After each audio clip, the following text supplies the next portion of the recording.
Gaza, remember, is where Samson had trouble.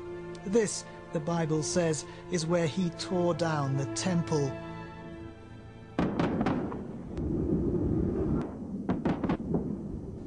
And now Israel's giant military is tearing down the walls of Gaza. It struck here many times before, but never like this, never this hard. This has been war. Israel came to the cage that is Gaza to tame Hamas, to break its will. So how much has it achieved?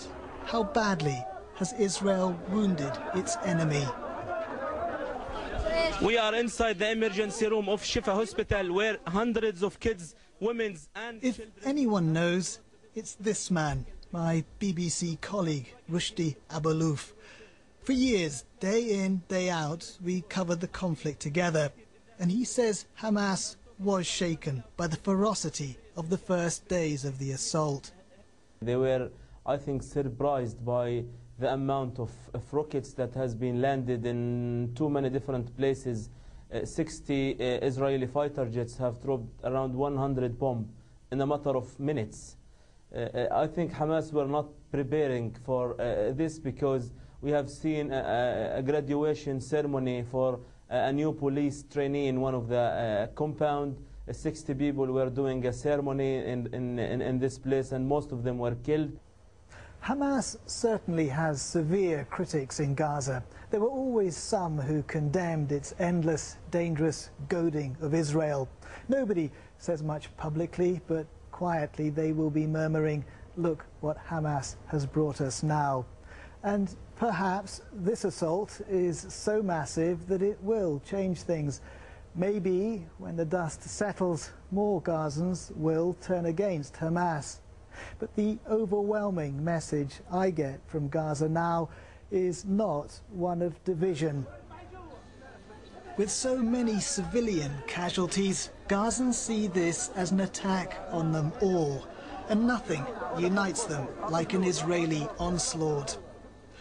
It's worth remembering that most Gazans are from families that lost homes in what is now Israel. They became refugees in the war of 1948.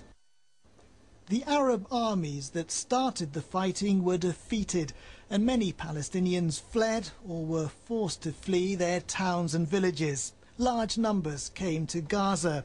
There they endured Israeli military occupation and later a very severe blockade. Years of Israeli military and other pressure has failed to weaken Hamas. It's retained significant levels of support in the society in which it's rooted. In Gaza, everybody has a cousin in Hamas. And the movement has gradually posed a growing military threat. Its missiles now fly further than ever into Israel and endanger more of its citizens. These have been the most punishing days that Hamas has ever known. In some ways, though, it thrives on crisis. Its fight with Israel is its raison d'etre, and it has a cult of sacrifice and martyrdom.